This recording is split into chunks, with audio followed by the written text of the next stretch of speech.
Hey everybody, happy Easter. Thanks for joining Selena Roan here on Close to Death. I'm your host and powered by Fear Paranormal. Tonight we have an awesome guest tonight. I've been waiting to talk to this crazy man. I've heard so much about this guy and I've seen a lot more of him than I really thought I would. Scott Grunwald, how you doing tonight? I'm doing great. How are you? I'm freaking awesome. So how's your There Easter? For a Jew, it's been pretty quiet. I think Passover was okay. No, I don't know. We're actually traveling. It's a travel day for us, so you may hear horns, honking, cats meowing. Anything can happen here on the tour bus. So, but it's just been a travel day, but it's been nice, you know. Went traveling through the mountains, and now we're by the ocean. God knows where we're next. Hey, you know, that sounds like a pretty cool trip to me, especially an Easter trip. That's really nice. I was seeing that you were at the Bunny Ranch the other night. How was that? That was great. They always, you know, they welcome us. They welcome us with open legs, arms every time, and it's always been a pleasure with meeting with those guys. I met the wife this time. I've never brought her to the Bunny Ranch. Me and the guys we would go, I don't know, every once in a while, and we brought the wife this time, so it was cool. We just got to have a nice dinner there and had some drinks, and you know, and they really treat us like royalty there. So it was amazing. It always is there. It's a great place. It's a good family joint. Yeah. I don't know that I could actually eat a meal there. I would kind of be more distracted than that. But I was wondering. It depends where you want to eat, I guess. Exactly. No, I do smoke on you. I apologize. Oh my goodness! Yeah, I saw the episode with you at the Bunny Ranch, and I was on Paranormal Paparazzi, and I was like, you know what? That's a real rough gig there, buddy. I don't know if I would want that gig going there. That'd be tough. It was tough. I'm telling you that. The naked investigation. The places they threw me out there was like brutally awesome. Yeah, that's another thing I was going to talk to you about. I saw that episode, and it was so. I had to show a few people. I was like, this guy. I don't know if I would do this. I don't know. I might scare the hell out of the spirits if I got butt naked on everybody. But that was. How was that, by the way? You know what? At first, I thought when we went there, we were at full attention to just interviewing the group. So we met him at a real cool place. It's into this hospital, a very scary place in L.A. We thought we were just going to go there, do a little interview with him. And we went there. We actually got the place for ourselves. True Blood was filming and just rapping. So they said, well, you guys got the place yourself. You do what you want. Well, you know, I turned around and they're all naked. So I was like, oh, my God, are we doing this? So then I looked at our cameraman. He was naked. And then the lighting guy was naked. So I thought, you know what? Let's do this. So I took off my clothes.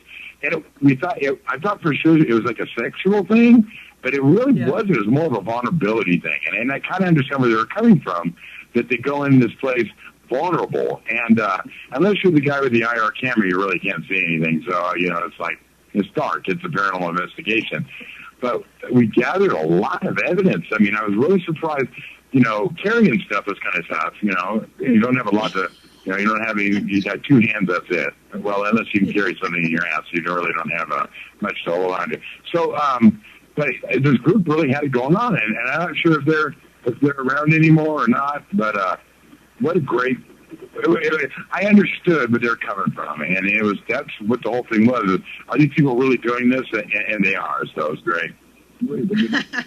Yeah, I was like, wow, you know, I've done some crazy shit, and I've been in some really creepy places, but I've never thought about taking my clothes off because, you know, I've been touched before, and I'm really not into being fondled by a ghost, really, so I don't know. Well, I know that it's really a weird thing. If you go, I would do it. I would try it. Everybody has a try. I'd probably not do it at a residential. That would be kind of weird, and the family would kind of freak out. But if you ever have the opportunity and you're at a place and you're off from the rest of the people, and it's a safe environment, and you're familiar with the environment, of course, because you don't want to fall. Because if you fall down and get knocked out, that's not the position you want to be found by paramedics. But if you can find a place to go and you can, you know, have sexual relations or just be naked, it is quite the rush. And I suggest everybody that's into paranormal, try it, and then send the footage to Scott Grunwald at www. Yeah, I got you. Yeah, some people have been known to get in a little bit of trouble for doing some of that kind of stuff on investigations, but I can see what I do get a rush myself investigating, so there's no telling what could happen, Yeah, you really can never, because let me say, okay, let's say this. Say me and Eric Ryzak, but let's just say a few of us are dead, and you and your group are doing a naked investigation in one room, and there's another group doing like an EVP session in the other room. We'd be more apt to show you a sign of our presence. We'd be more apt to show you a sign of our presence. Scott, I got just two words for you. So, if anyone's in the room, raise your tip, please. You know how long it was to set that joke up? I've been setting that joke up for like 5 minutes now. Oh, well. That was good, man. You're always good on that one. So Comedy the para-horror thing, I want to kind of know where the origin of the para-horror deal came from, because I've been loving that shirt for a while. Originally, we started out at the Stanley Hotel. We had done George Martinez, Jesus Martinez, Linda Grunwald, myself, a few of us. Lori Parker wanted to do this thing where she slept with celebrities, and that was her title, was the para-horror. And the bit wasn't that funny. It was okay, it was just one of our stunts we did. But it changed. Somehow, from leaving the Stanley Hotel, going into L.A. and some different places, we started printing these shirts out. There was a girl named Christine who said, we should put these out and sell them, and she started selling them. And then we took back the reins and started selling them. What it became after that was this huge movement of people that go to events, like a comedy troupe kind of thing, but keep people from sitting by themselves. If you ever go to a paranormal event and you see somebody sitting by themselves, it's like, that person might have the answer to the paranormal that you want, or a guy by himself, he might have the piece of equipment to work with yours. I mean, we really need to network. And I know paranormal unity is a real strange thing for people to swallow. But as far as getting along, so we became this kind of friendly thing, and they would invite us to these events, and we wouldn't have to pay, which was good for us. And we would wear these shirts, and then people just start wanting the shirts. And these people weren't even in the paranormal. We would wear them on the streets, and people would say, hey, I want one of those shirts. And we started selling them, and I don't know, we're 5,000 strong now, I guess. Wow. That's great. Yeah. I mean, I've seen it, and I really was like, I do not know anything about it. The favorite picture of mine of you is in the pink tutu. Yeah, that's cute. I just got to say, that's bringing sexy back to a whole new level. Thank you. Yes. That worked out. Yeah, I could tell in the buff. I could see all those muscles, and it was awesome. Yeah, we painted those on. Yeah, you had to have a lot of pixelation. Go ahead, I'm sorry. There was a lot of pixelations in areas that you should be proud of. Right. Thank God for the pixelation. Yeah, exactly. So what were you doing at the Washoe Club just recently, like last night, right? There's a great guy, and his name's Doug Carnahan. And years ago, I became a Carna fan. He had a radio show, and I used to listen to it. All of us did. And then he kind of stepped away from the radio thing. He started doing events.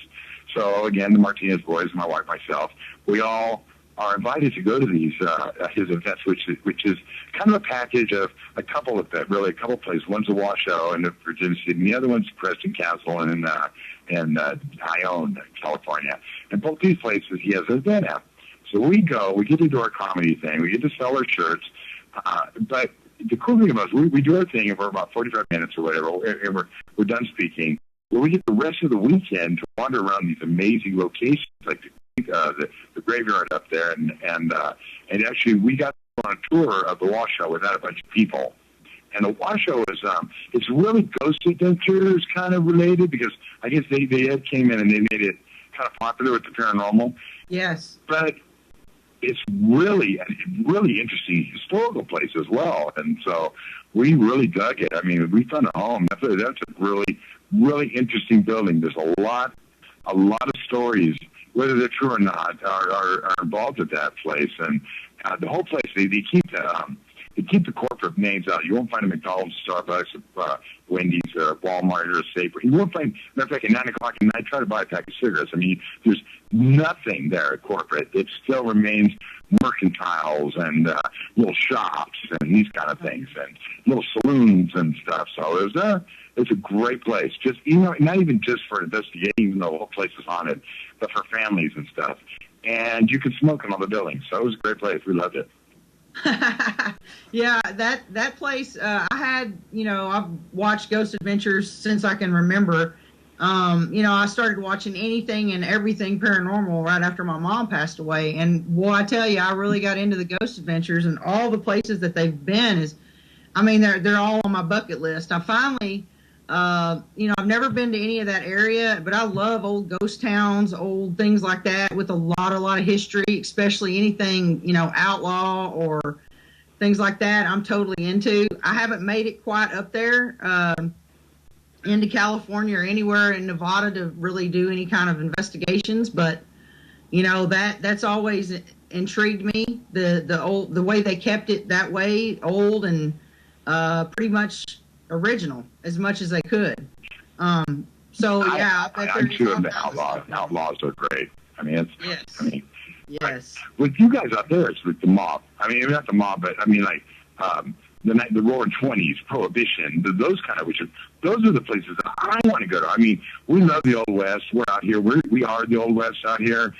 We do a lot of me and the boy. I'm actually writing with all the guys now, and we've done like old ghost towns and stuff, and we love them. Don't get me wrong, we love them, but we yearn for these places where they just slaughter people with Tommy guns, or Yes. I mean, Alcatraz is cool. It said Al Capone there for a minute, but we want to go where he did all his stuff. And I mean, the 20s are very, very intriguing to us. Even though we search out the 1870s and up back here. I'm loving this. I'm loving the 20s and stuff. I'd like to go to a place where Dillinger went, or these kind of places, Definitely. That was like my favorite movie, Johnny Depp doing Dillinger, and I totally get into I even love the cars, the way they dressed in the 20s and 30s. I mean, totally love that era. Have you ever been, where is the freakiest place that you've been actually? Because I know you've been to a lot of cool places, so where's one of the freakiest ones you can actually remember? Freaky, I have to say, freaky. It would have to be. It's a toss-up between Linda Vista and Wolf Manor. Those, and I already mentioned those, but those are the places that are they're just there with you, and it's one of those things where I love old hospitals. Don't get me wrong, I do. I love old facilities like hospitals and asylums and stuff like that. Because when we bring the comedy there, we seem to get a lot more activity, maybe because they were sadder. But as far as freaky goes, I just started going to a place called University Medical Center, and it has never been really messed with it's by the paranormal. There's no groups going there unless they broke in or something. But it's just a big, gigantic hospital that has the Acity is sitting right near the main thoroughfare in Fresno. And it just sits there. I was spending a lot of time in there in the morgue and place. I'm a fire inspector by trade, so I have to go in these buildings anyway. So I go in these old prisons and places that are shut down to test the fire alarm. Well, I'm usually by myself, or I have a new person with me. But you're talking about doors opening and closing, and so you're seeing things, and feeling things, and hearing things. This UMC is one of the top freaky newest places that I've been to, so I'd have to go with that probably. Wow. Okay. That's crazy because, I've been to a couple of places and I still have a lot on my bucket list. I've got a 3-page long paranormal bucket list of places that I want to go, and I just keep finding more cool shit to go to. So it's like, stop adding on. It's like I can't even get through the first page. But November, I get to go to the Stanley Hotel for the Lost Limbs Foundation thing, and I cannot freaking wait. We got room 402. Do you know any thing about the Stanley that you could tell us as far as maybe hot spots if you ever been there to actually investigate? Anything on the 4th floor I love. And so anything on that 4th floor, There's a place where the children hang out and they eat candy and stuff. That's cool. 402, 474, 1145. I mean, these are the hot rooms. Then there's a room down below. No, right when you come in, you take a hard right. You can go to the music room. There's really not much.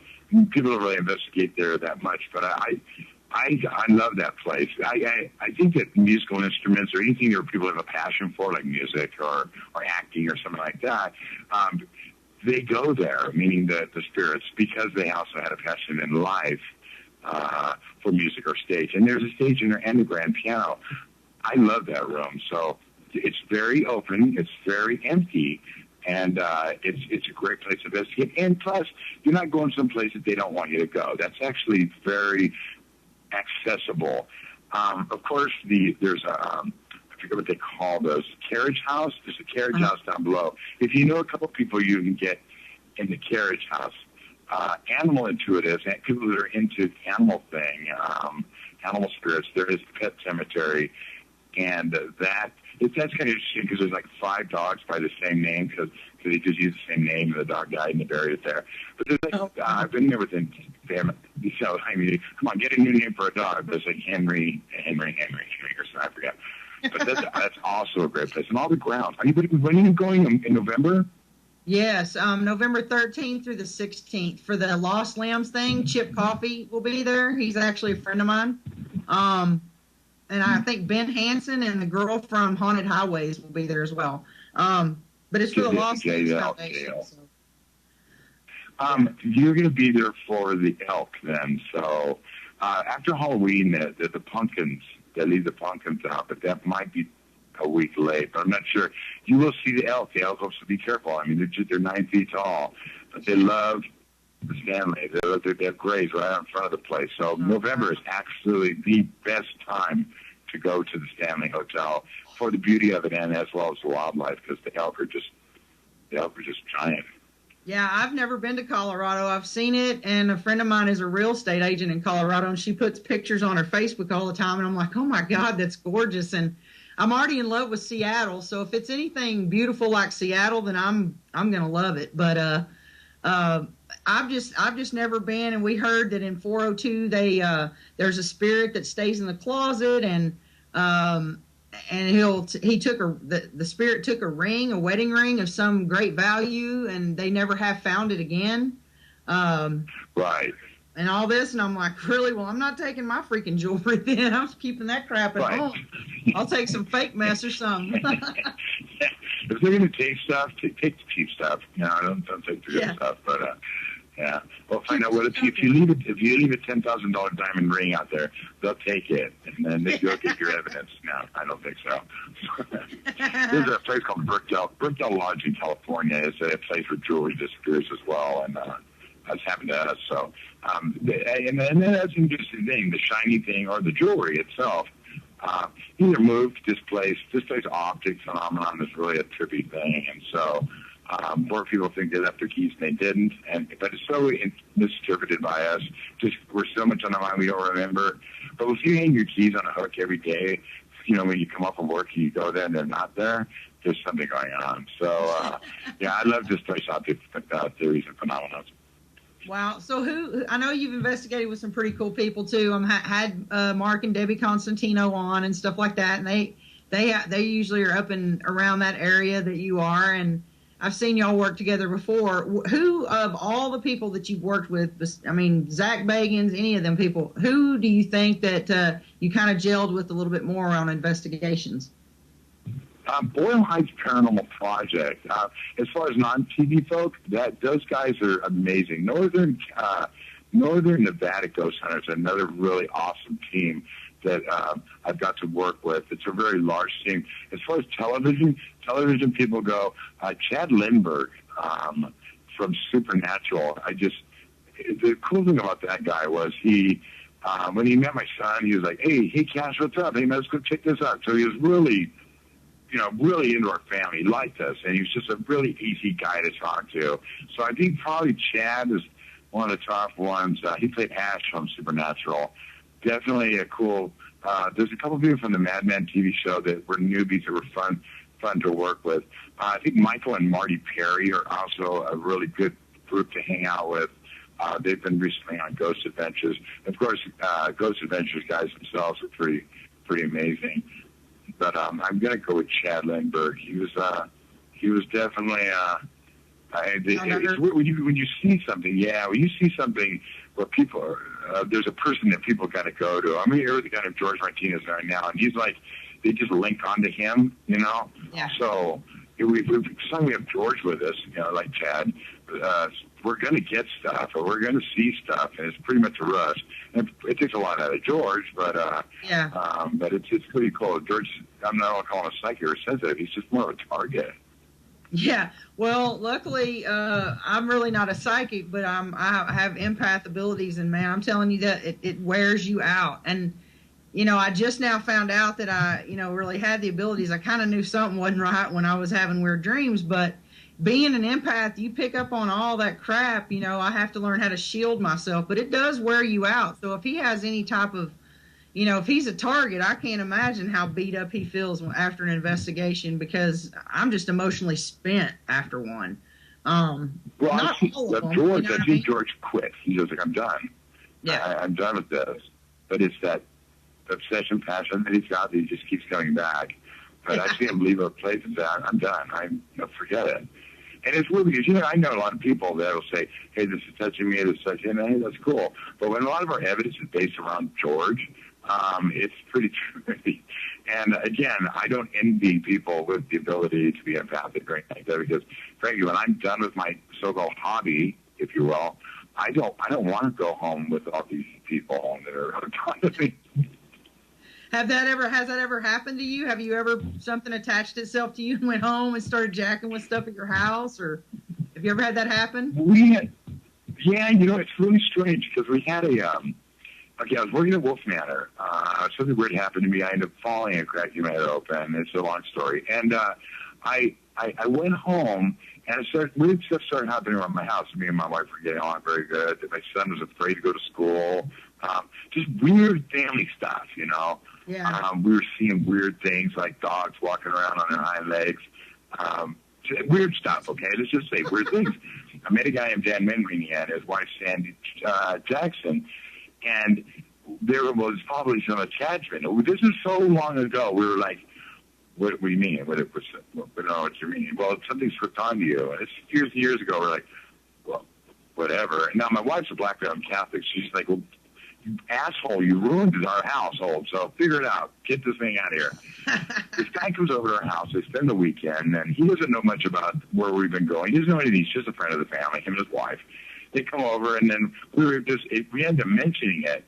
And he said, well, check this out. There's something in your house that's got an attachment to it. And fortunately, my wife and I, we do this. And very similar to the Warrens, their kind of relationship that these two people have. And so we're like, okay. So he's just going through all the things in the house. He's looking at our drawers and stuff. We're just letting go. And then he finds this little Sunday dish. And he goes, well, this is it. And we're looking at it like, where the hell's that from? And it was in all our paranormal equipment, okay? Well, George or Jesus or one of us had used it to house a little camera that had a broken mount at the Wolf Manor. So we just took the Sunday dish, we set the camera in, you know, those little round cameras, and we just forgot about it, right?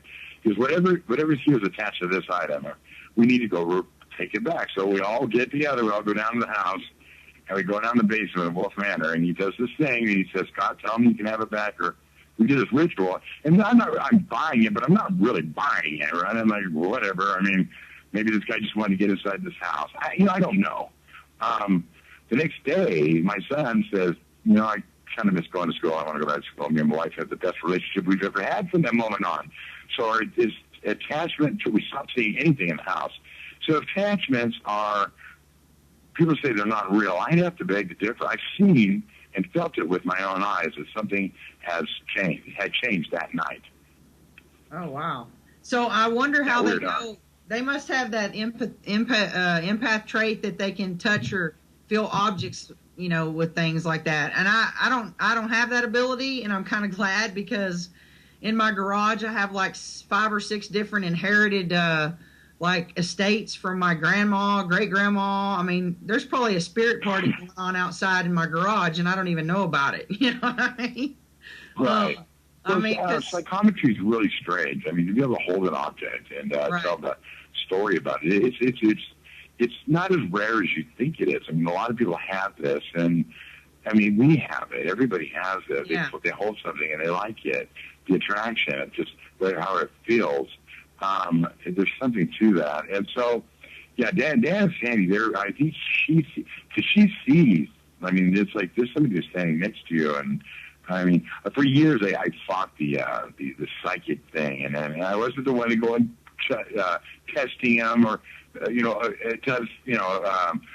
talking bad about them or anything. But I really didn't, I didn't subscribe to it until it was proven time and time again that there is people do have this ability, and frankly, I'm proud of them, but I don't envy them because I don't want that.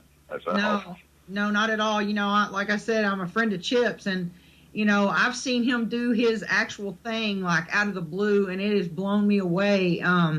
He tries not to do that because he feels like it's trespassing. Like I'm not going to name names, but there's a certain lady that'll just walk up to you and start reading you. In some places, like grown men really don't want to sit there and break down and cry. So it's kind of like ask a person if they want to be told what's up. Not just go bust out information about a loved one. But I've seen him do his thing, and I've seen others do their thing, and it amazes me because I was wanting contact with my mom she's been gone 10 years now, and I've been just wanting it so much, and I never could get anything from her. And then I asked a friend of mine, and she said, I'll help you out. It took a little while to get contact, but once I did, there's no doubt in my mind that it was my mom because of the things that she said, and would never know. And I was just like, after 10 years of hurt, I felt like I was, oh God, now I feel this relief that almost all this weight came off of me. And it was just amazing that she knew those things, So I don't think everyone that claims to be a psychic, no, I don't think everyone has that massive of ability to connect, but I have seen it work. And so when they prove it to me, then they've got my vote. But I don't ask them to prove it. I just sit back and watch. But yeah, it's amazing. It's an amazing gift. But there's times that they get shown like people hanging from trees and things that are really brutal. And, I wouldn't want to just see that. So it's kind of hard, I guess, to filter some of that out for them. And that's where I would not be feeling so much of a blessing to have that gift. I don't want to see that. So, I'm with you on that too. I know that there's something to be said about the carnival type of psychic, the one with the crystal ball and the turban and the whole deal.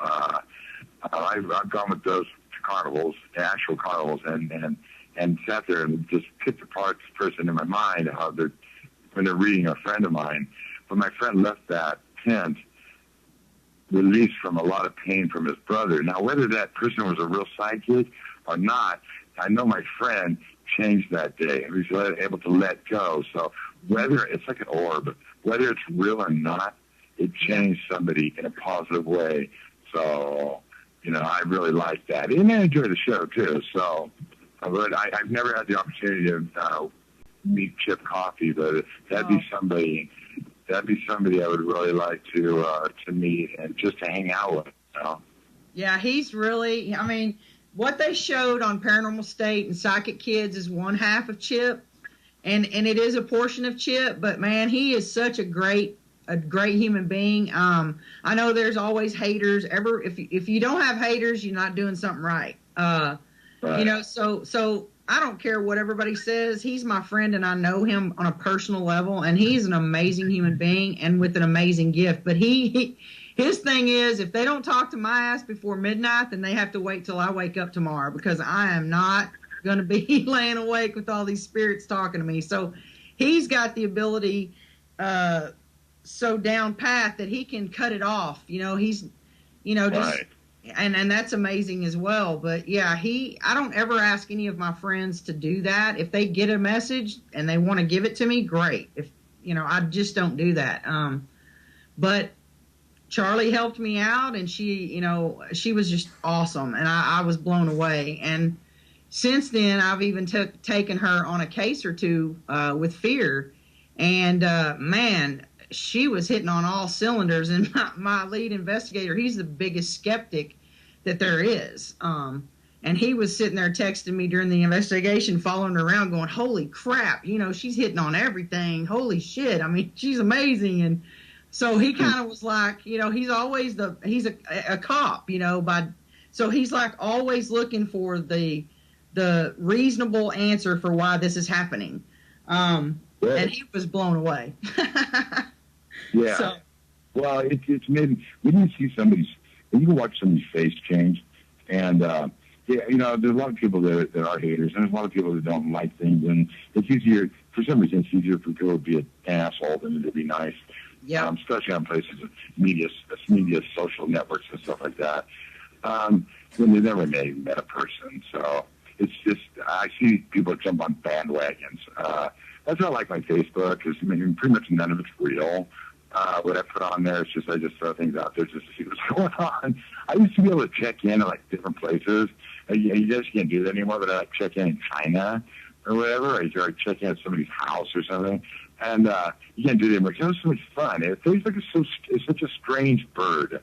Yes. A lot of people, they'll put their evidence on there with the full intention of just forcing you to believe it. And then they get ripped apart. And it's like, for example, if you go on my ghost story, it's a nice, friendly show. And I've never had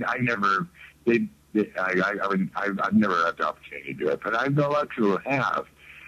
The way television production is, they'll twist it away any way they want it for making a good show, and you should know that before you do that. And so I see people watch tonight. My group's on, my ghost story, and it's going to be great. So be sure, and they post it. Then they air the show, and the person freaks out, and they retire the next day from the paranormal because they don't like the way that they were. It's funny, and I was like, I see it all the time, and it's like it's so much ego, so much weirdness out there, and Facebook just fuels it. Yeah, and they hide behind that little thing. But like, I had some hater that I had, she was being kind of ugly to a post of mine, and it's my post, and if I don't want your ugly comment on there, I'm going to delete it. Period. And so she put it on there 2 or 3 times, and then I kept deleting it. So she sent me a private message, pretty nasty message actually. And then before I could even go excuse me, she done blocked me, and then all this stuff. And I'm like, oh girl, that ain't gonna stop me. That's wrong. What the heck? And so I just kind of let it go. I said, karma will get you. I don't even know, why you were that way, but it is. Facebook is crazy, and it is a weird bird sometimes. I mean, sometimes it works for you, and then other times you get ripped up. And boy, when somebody gets on a rant, woo. Oh, I know. Well, I'll put something out there, like I'll put the word penis. Just one word. Penis. And I'll get like 500 comments. And as I'm going down, in the middle there's like these little mini fights between people. And then I enjoy it. I'm sorry if I enjoy it, but it's my post, right? And I get down there about like 200 in, and somebody goes, "Oh yeah, your mom's a whore." Well, screw you, man. You believe in origins. Oh, it's just way up to being fast. The word was penis. Yeah. But then you turn around, you put the meaning of life on Facebook, and you get like one like from your mom or somebody. It's like something really deep. You go, I'm putting this out there. I'm coming out of the closet, and finally to my parents, or something heavy duty, right? Yeah. And then you get a one like, and go get them, But then you put the word penis or fart or something like that, and you get this mile long list of comments. So I know some people will put just anything out there just to see how many likes and who exactly likes everything they say. And that's kind of how you can tell when you got a stalker on Facebook. And I enjoy it. So I used to post. Sorry, go ahead. Oh, so paranormal paparazzi, what's up with that? Are we going to have some more of that, or what's the deal? We're done. It's there was a project by Zach Higgins that was like, I want to do this little TMC type of thing, and we'll do 8 episodes, and just let's see what happens with it. And oh my God, what a wonderful ride! It was so much fun. After the 8th episode, about a year later, I guess, it was a long time before they aired them. But in that time, I got to go to like the NFL draft. I got to go to all these wonderful places. I met so many amazing people. I got to go to Charo's house, meet Peter Brady. I mean, yeah, I saw that. Oh my God, what an incredible guy! I mean, I just loved it, and met so many cool connections and stuff. And what he did for me is, I mean, I can never pay him back. Just so many cool things happened to me in that time. But I'm a family guy, so I kind of miss. I mean, it would be nice to be asked to do it again. And I'm sure if there, you know, I don't know what would. I really like being home. I love my family and my friends. So, I mean, I'm not really a kind of TV guy where I would go and, you know, be gone for long periods of time. It was kind of weird for me. It was really rough on the body too, but it was an incredible ride. So these 8 episodes, they get about 3 stars out of 10 on IMDb or however they rate those shows. And talk about people haters, man. I love haters. I do. I love haters. I just love them to death. And they're just attacking. A lot of them are my friends now. But they just attack you and stuff. Now they show these mini marathons of Paranormal Paparazzi at 11 in the morning on Fridays. So Yeah. this new demographic of unemployed people, or whatever they are, is brought up to like 3 stars in IMDb, and it's really exciting. If they're going to shop it out again, I might go back and do it, you know. But it'd be a tough call. I would definitely honestly think about it, you know.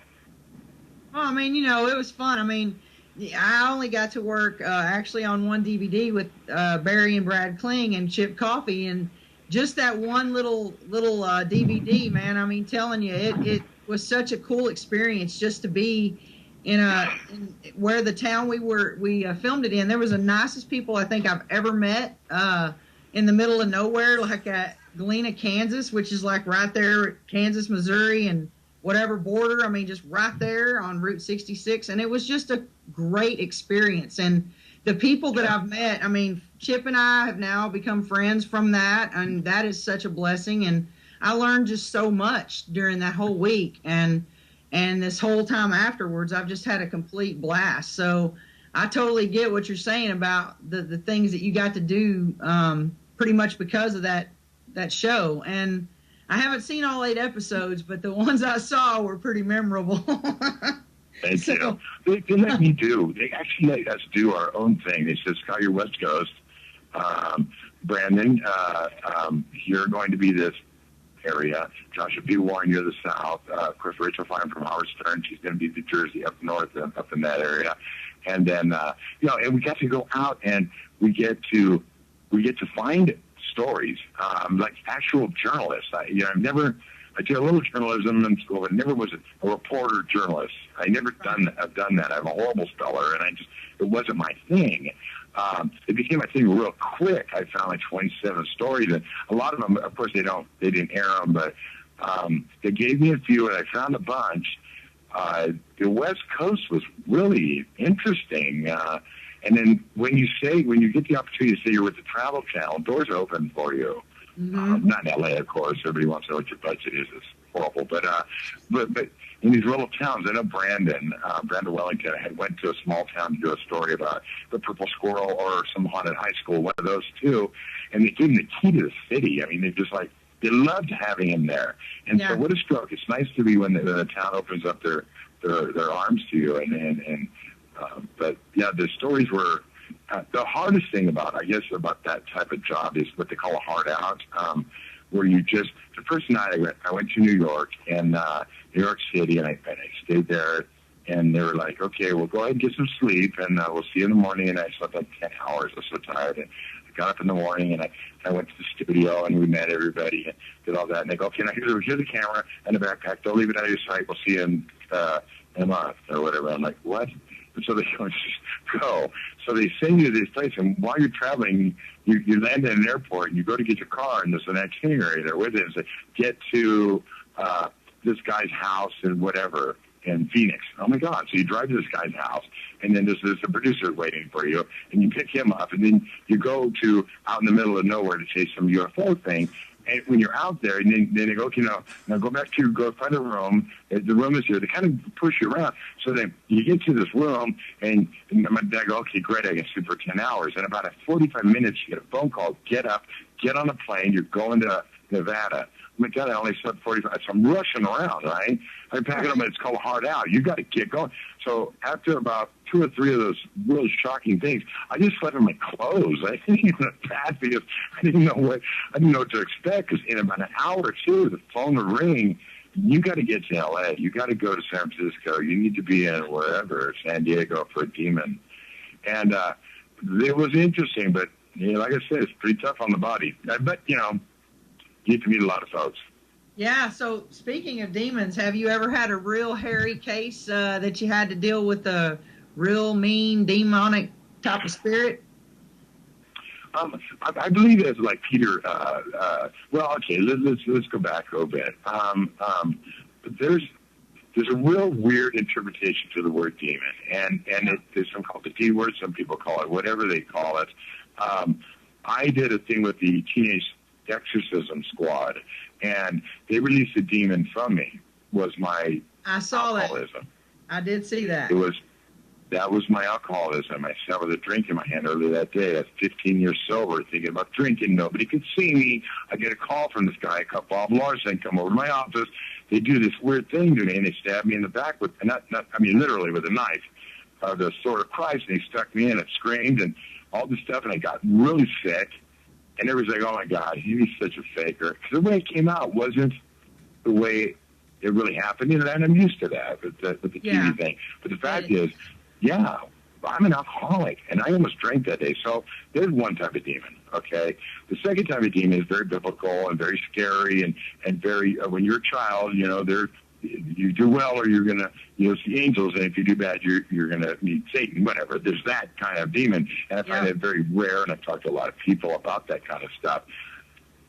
The Indians, and let's say, when the Indians saw us coming to the New World, and they saw us in these big ships and stuff, they were like, well, what are these? And they feared us, right? And they didn't understand us, and they tried to make peace with us, and we slaughtered them, and we did horrible things to the American Indians, okay? That's another type of demon. Well, we don't understand something. When something is in our house and it's making a noise and we're not into the paranormal and we watch too much TV shows, that's another type of demon because we don't understand it. So, after that being said, all that, Wolf Manor has something in there that is not nice, okay? Peter James wrote is an amazing psychic. One of his main quotes, I love it, is, as in life, so in death. So if we're an asshole in life, there's a good chance we're a severe asshole in death.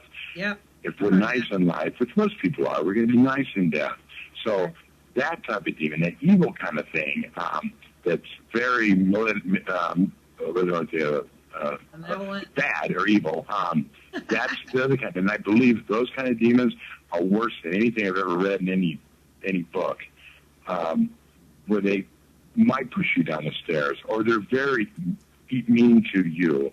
And when people provoke this, when people provoke anything, it's like backing up a rat in a corner, a mother rat. She's going to strike at you, okay? She's a loving mother. She loves little babies. Back her in a corner, hurt her babies, she's going to get you. So people would provoke in this place so much. Well, what happens is nice people go in there and they get affected by something bad like that. So when I fell on my head, it cracked my skull open and ended up in the hospital that time. It was definitely something bad was there. What do you say, Jesus? Yeah. There's my back. I totally got to know. Is that right, Jesus? Yeah. See, that's my Jesus. Jesus is with me here. And whenever we say Jesus, take the wheel because he drives the bus. It's like, Jesus, take the wheel. I know. Great. Everybody's like, oh, God, Scott isn't a Jew. He believes in Jesus Christ because, look, he wrote about it on his Facebook. Jesus, take the wheel.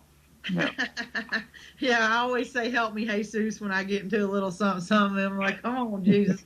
You got to help me out here. I don't want this thing getting on me. I've been to a couple of places, just like Duff Green Mansion was pretty crazy. Wow. Places like that. I've been to a couple of really cool places, but I'm just getting started. Actually, I've been to Villisca Axe Murder House. I don't know if you've ever been there before. That Drove place past is no it. joke. I drove past it once. Do We what? couldn't get in. Oh, And yeah? I drove past. We were supposed to meet a tour guide there, and they didn't show up, so we just kept going. We ended up going a place nearby there. So, but Oh, we drove all the way up there. Yeah, regardless. But yeah, that's a pretty intense place. Yeah, it is. It definitely is. So what have you got going on right now? I mean, have you got anything happening in the works, like events you're going to be at that we can check you out and talk at with you and all that good stuff? Absolutely. Preston Castle, September 18th, Northern California, Ion. Could possibly be one of the last Preston Castle events, but it's going to definitely be a good one. That one there, keep your eye on Spike TV, of course. I can't say much about it because it really pretty much isn't probably going to happen. So, but look for Sydney Vane. Sydney Vane Smith, the elephant, not the elephant girl. That wouldn't be as nice. The giraffe girl, that's her. She could be an elephant girl, I guess, but she's the giraffe girl. Keep your eye on her.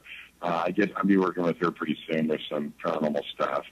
And when you think giraffe girl, it's exactly what she looks like. So she's really big in Germany and places like that. Okay, so in June at Paracon West in Salt Lake City, I'll be up there. God, I don't know. There's a bunch of other places, but Chicago and stuff. But yeah, I'm out there somewhere. Wow. I mean, so you have something in the works as far as TV, but you can't really talk about it because you'd have to kill all of us. Is that what you're saying? No, it's just, I hate that guy that goes, well, I got something, but I can't tell you about it. Well, really, I don't have something. I'm just really trying to get on this thing so bad. I mean, it's like, I want to do it because it's not going to take away from my life. I mean, it's going to be something so funny. It's a comedy paranormal thing. And it's like a group of guys. It's like the cable guy with those guys, the Redneck Comedy Tour. Oh, but yeah. It's a paranormal comedy tour, and I really want to I just want to do one show. So I hear it's coming, and they're going to do it, and I just really want to get on it. So keep your eyes open for that. It's like Karen Rontowski and a bunch of Andrew Lyons and a bunch of really funny comedians are going to be doing this, and hopefully they'll involve me if I keep my pants on. Well, yeah, right. You would be good at it. Let me just say that. And speaking of which, some of your humor during the investigation, one of your investigations was on Talk Soup, and that was pretty good. And you want to come yank on this again? Yeah, now I'm that guy. I'm the yank on it guy. So yeah, you're the yank on it guy. Yeah, it was weird that ended up on there. It was like Paranormal Challenge we were on, and our equipment's dying, and we're just starting to just do funny stuff. And we did a whole bunch of St. Park Sally songs because we're all big fans, and we just did a bunch of stuff. But when we were really serious, when we were in the serious part of the first part of that challenge, we were that just you want to yank on me, it just seemed like a. And until Matthew Goldman said yank on me, then that was great. I mean, it really was. I didn't really. I didn't get it. And then Zach goes, hey, dude, you're on the Talk Soup. And I said, well, what's that? He told me, and I watched it. And it was like, oh, my God, now I'm a big fan of that show. That's a great show. But, I was able to be on that was like the biggest thing, That was so funny. I was like, I had to play it again and again. I was like, that's greatness. Because that's some crap I would say and then really not even realize it till I go to review it. There was a case that we were on a private, and it was just me and my one of my leads, Al, and we were hearing a baby monitor kept playing Fur Elise by Beethoven. And it was funny because when I would put my goodies over it, it would pick it up great. But when I'd move my stuff away from it, then it wouldn't pick it up so well. So we got all this on video and on recording, and we were laughing so hard. And when I went back to review the video, I looked like Aaron Goodwin with his, every time I would move over it and it would go off, I'd be, looking all like, dude, So it's funny how when we use a body part, like our boobs or our junk or something like that, something happened. It's like, as well as everybody else that's been doing this for a while. When we sit in a room, we're doing paranormal, or we're doing EVP sessions, and we're so done, we're just kind of sitting there talking. That's when this stuff happens. When we involve the other side into our conversation. And so we're like joking around, talking about school, boobs, pussy, whatever we're talking about, that they actually chime in. it just goes to show you that it goes to people too. And everybody loves a good conversation. But when you're sitting there drilling somebody, your name and where you're from and all that, it can be pretty. I mean, I know I wouldn't want it. Give me a set of titties any day. I mean, after I'm dead. Yeah, that's what I'm saying. That bunny ranch was real rough. Was a real rough call for you, boy. I was like, yeah, I'm not feeling any pity for this guy right now. He has got the gig of a lifetime right today, and I'm like, I don't know how he's keeping a straight face or anything else, away from the camera. So I was pretty impressed with your ability to stay professional as all get out, but with all that around you. Thank you, editing. Yeah, because that is a mess there. Like, and the guy I'm with, he's terrified that his girlfriend. My wife's really cool. Go do your thing, get it done with, and come home. He's got a new fiance that my producer that I was with. He's got a new fiance. He's like, oh my God, where are we going? I'm like, well, we got to go to the Moonlight Bunny. Oh, I can't. No, but it's his job, right? So, I mean, he was pretty good with the gay card, so he was all right. But the fact that he was just terrified made it more fun. And again, those people there are amazing folks. So it was definitely something funny. Well, that's another spot on my bucket list, but it has nothing to do with the paranormal. Right. Bring money. Yes, money. I'll have to find me a sugar daddy or something that'll take me over there just to show me how it's working. Just get the counter call and buy a T-shirt. That's what you should do. Just go, hey, bring them all over so I can look at them, and then I'll take the T-shirt. Get out here. There you go. Well, how can everybody find you on like on Facebook or you have a website or whatever to keep up with your appearances? My website's down. I got to figure that out. I'm really stuck at all that. I am probably the worst tech manager. I never would claim to be one. That's why I use bells and compasses, because I don't understand anything else. But you can find me on Facebook, Scott Grunwald, and then the Naked Investigator on Twitter, or Scott Grunwald on Twitter, and we'll post some stuff on your page, and we'll just share friends. How about that? That sounds good, man. I appreciate you being on my show and taking time out of your road trip, and I hope everybody's safe in the bus. But I will have to have you back on whenever you get your little project going on so we can announce it. Absolutely. All right, man. I love it. Thank you very much. Be careful. Thank you for this opportunity. Hey, no problem. Anytime. Thank you. Okay. Bye-bye. All right. Bye-bye. Well, I hope you guys enjoyed that. He's a mess. I wish I could have had him on video because there's no telling what the guy would do, but he is coming back from the Washoe Club and everything. So I appreciated him being on my show. I got a couple of things that are coming up. One of them is this coming up weekend, April 26th in Tyler, Texas, is the Tyler Paracon. We're going to be there. I'm going to be speaking. I've also got the Ghost Hunter Store and Paranology's booth. So check us out. And we will be investigating. Fear will help investigate, actually. I don't even know the locations yet, but the Deep South Paranormal guys will be there with us. Then we have May 17th, we have the Granbury Paranormal Expo, which is in Granbury, Texas. I'll be speaking there along with the guy from the X-Files named Dean Hagland. And then in June, on the 27th, Andrew Jackson Hotel in New Orleans, Louisiana. I'll be there with the Deep South Paranormal guys as well. Hart, Randy, Kevin, and Chris Melancon is putting it on. So get your tickets. I think there's 4 left, and the actual graphic for that will be on my wall. Let's see what else we got. Just check us out on Facebook, Fear Paranormal, and I want to thank my sponsors tonight, Syntex Roof Systems. They're on it. They're down in Waco, and they'll hook you up with buildings, roofs, whatever you need. Able Towing in Dallas, Texas. They handle all kinds of stuff. If you're stranded on the side of the road to wrecks, they hook it up, literally. So check out Able Towing. And last but not least, my buddy Chris Melancon and Kevin Betzer have started a ghost tours in New Orleans, and it's called Nala Ghost Tours. So you got to check them out on Facebook, and they're really cool guys, and they got some really cool locations. So check those guys out. Next week, actually, I will have Kevin Betzer from Deep South Paranormal on, and we may have an added guest. I'm not sure. So check us out next weekend. Everybody have a happy Easter, and I will see you next week. Peace out.